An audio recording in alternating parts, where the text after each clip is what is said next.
Bonjour et bienvenue dans un nouvel épisode du podcast Révélation. Je m'appelle Audrey Berthet. J'accompagne les individus dans leur parcours de connaissance de soi et d'épanouissement personnel et professionnel. Révélation explore des thématiques et propose des pratiques, des rituels qui permettent de faire un chemin intérieur de révélation à soi-même et un chemin extérieur pour se révéler au monde. Tous les 21 jours, un nouvel épisode, comme une petite graine semée pour que chacun et chacune puisse, au fil du temps, faire émerger sa vraie nature. Depuis quelques années, j'ai pris conscience d'un phénomène qui m'a amené à revoir ma relation au temps et à mon rythme de vie. Plus je remplissais mon agenda de tout un tas de choses, par souci de performance ou pour ne passer à côté de rien, plus j'avais l'impression que ma vie et le temps m'échappaient, avec la frustration de manquer de temps tout le temps. À l'inverse, lorsque j'ai commencé à m'offrir des temps de retrait de l'agitation, avec très peu, voire pas d'activité, j'ai eu l'impression d'un temps qui s'allongeait et de pouvoir goûter à chaque seconde. Avant d'en faire l'expérience, ralentir et faire peu de choses me semblait une perte de temps de vie. Or, c'est tout l'inverse qui s'est produit. Ces moments m'ont fait me sentir au contact de la vie qui pulse. C'était riche, profond, plein de saveurs, et je me sentais beaucoup plus vivante. En voulant en faire plein, pour ne passer à côté de rien, je passais finalement à côté de beaucoup de choses, et je m'épuisais. Dans nos sociétés dites modernes, j'ai l'impression que l'on court tous après le temps, que l'on manque de temps tout le temps. On vit à un rythme bien au-delà de nos rythmes naturels, et ça semble être devenu normal. Normal de courir, normal de se presser, normal d'être épuisé.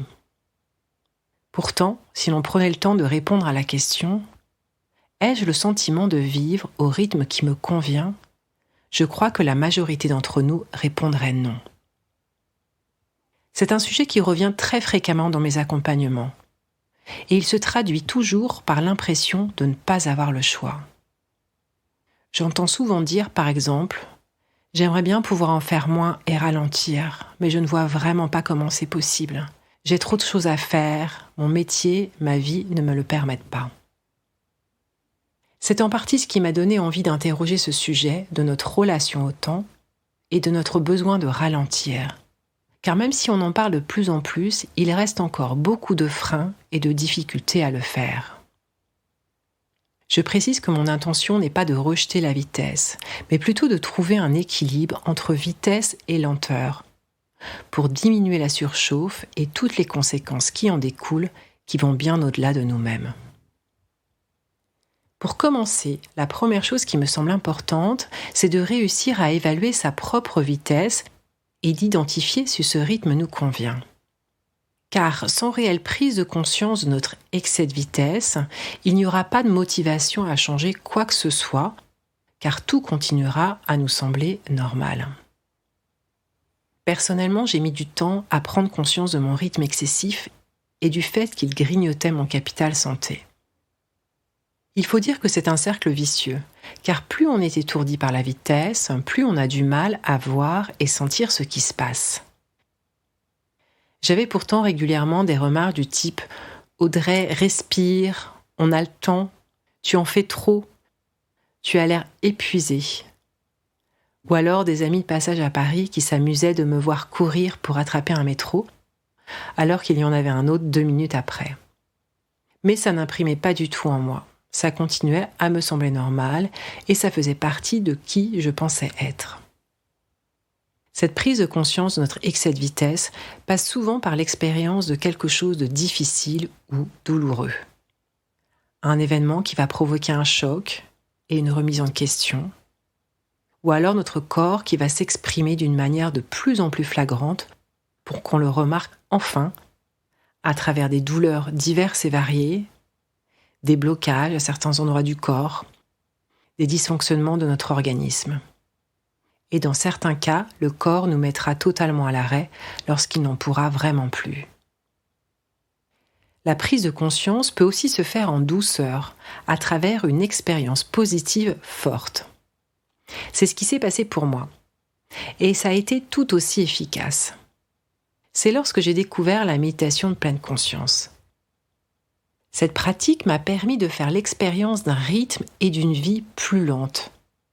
Et j'ai pu sentir, à ma grande surprise, à quel point c'était bon.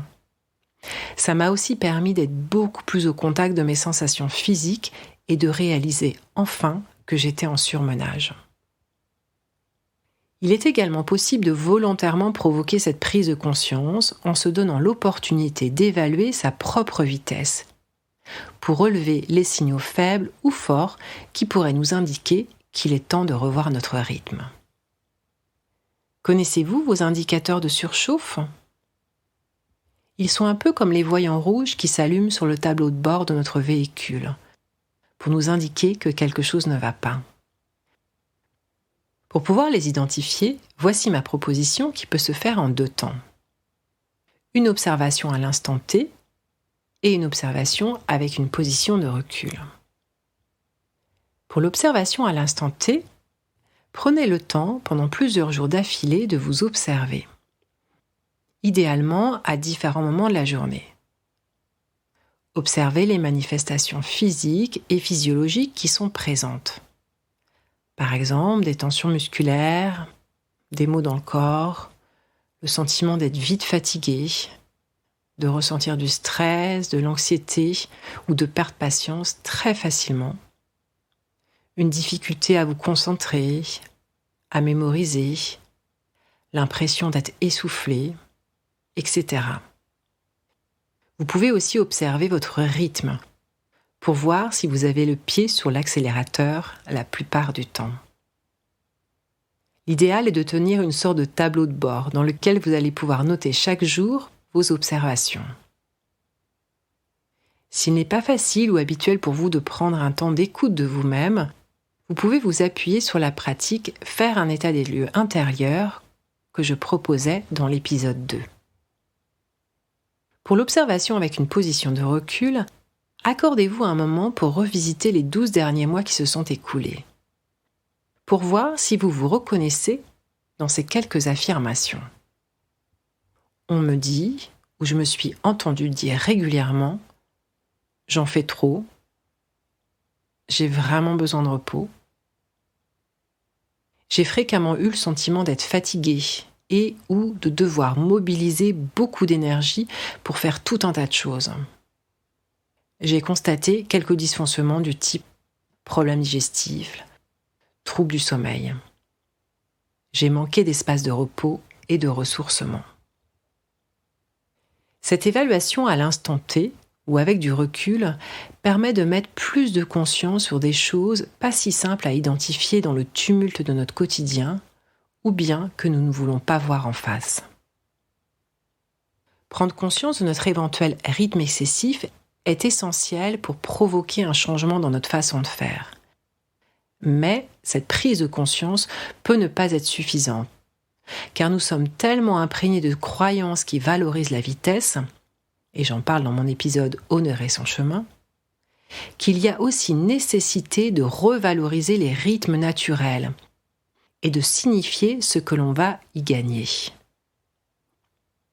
Tout d'abord, qu'est-ce que j'entends par rythme naturel ? Un rythme naturel, c'est celui qui va permettre à notre organisme de fonctionner correctement. Un organisme qui fonctionne correctement s'autorégule constamment pour maintenir un équilibre intérieur. C'est le principe de l'homéostasie que l'on observe chez tous les organismes vivants. C'est un principe vital et c'est ce qui permet aux organismes vivants d'être résilients. Nous avons le même mode de fonctionnement.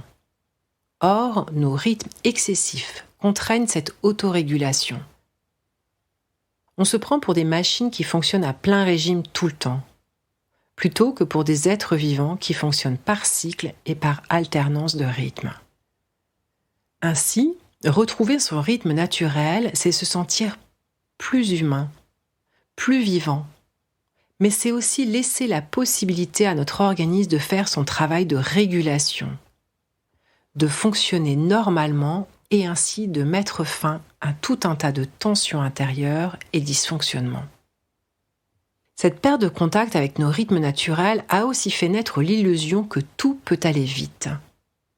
ce qui nous a rendus très impatients et souvent frustrés car on aimerait que ça aille plus vite. Retrouver un rythme naturel nous permet d'apprécier la vie telle qu'elle se déroule et de renouer avec la beauté et l'excitation de l'attente. J'aime beaucoup le proverbe africain qui dit « Le plus beau jour de la fête, c'est la veille », qui pour moi illustre bien la joie qui peut accompagner l'attente. Tout comme le délice des jours qui précèdent les retrouvailles d'un être cher. Ou encore la réjouissance de l'été qui arrive pour pouvoir retrouver le goût des fraises et des abricots de saison. Je sais que la vitesse procure aussi de l'excitation de par l'adrénaline qu'elle libère. Mais elle a un coût sur notre santé physique et notre bien-être psychique. Il reste une étape après la prise de conscience et l'intérêt que peut représenter l'adoption d'un rythme plus naturel. C'est celle du comment. Comment fait-on ? Comment oser commencer à ralentir ? J'utilise volontairement le verbe oser car il y a quelque chose d'audacieux dans le fait de ralentir son rythme dans notre monde où, le plus souvent, on cherche encore à augmenter nos cadences. Sans renier la vitesse, qui a aussi des vertus, comment retrouver un équilibre, un rythme naturel ? Tout comme il y a des saisons où ça pousse et d'autres où ça ralentit. Pour ce faire, je propose d'introduire des espaces de lenteur et de ralentissement d'activité dans sa vie. Voici quelques propositions à expérimenter. De temps en temps dans la journée, littéralement ralentir son pas et en faire un exercice pratique. Ça peut être chez soi, en allant faire des courses, en allant au travail ou à tout autre moment. Se réserver une vraie pause repas pour manger lentement et savourer toutes les saveurs. Couper son téléphone pendant une demi-journée, voire plus, en prévenant les personnes qui pourraient éventuellement être étonnées de ne pas pouvoir nous joindre. S'organiser des moments sans montre et se laisser guider par son horloge intérieure. Poser de temps en temps dans son agenda une journée lenteur, où l'on va s'autoriser à en faire le moins possible. Intégrer dans son quotidien une pratique telle que du yoga, du qigong, du tai chi, de la méditation. Ou encore s'isoler de l'agitation quelques jours en effectuant une retraite ou tout simplement en louant un lieu éloigné de l'agitation. Tout cela nécessitera nécessairement de revoir un peu son organisation, en mettant peut-être des limites à certains endroits ou en arrêtant de faire certaines choses. En parallèle, il s'agira sans doute aussi de revoir ses priorités, en remettant en question ce que nous considérons comme urgent et qui ne peut soi-disant pas attendre. J'ai envie de terminer cet épisode par la lecture d'un court passage du livre « La première gorgée de bière » de Philippe Delerme, qui illustre si bien à quel point il est goûteux de ralentir. Aider à écosser des petits pois.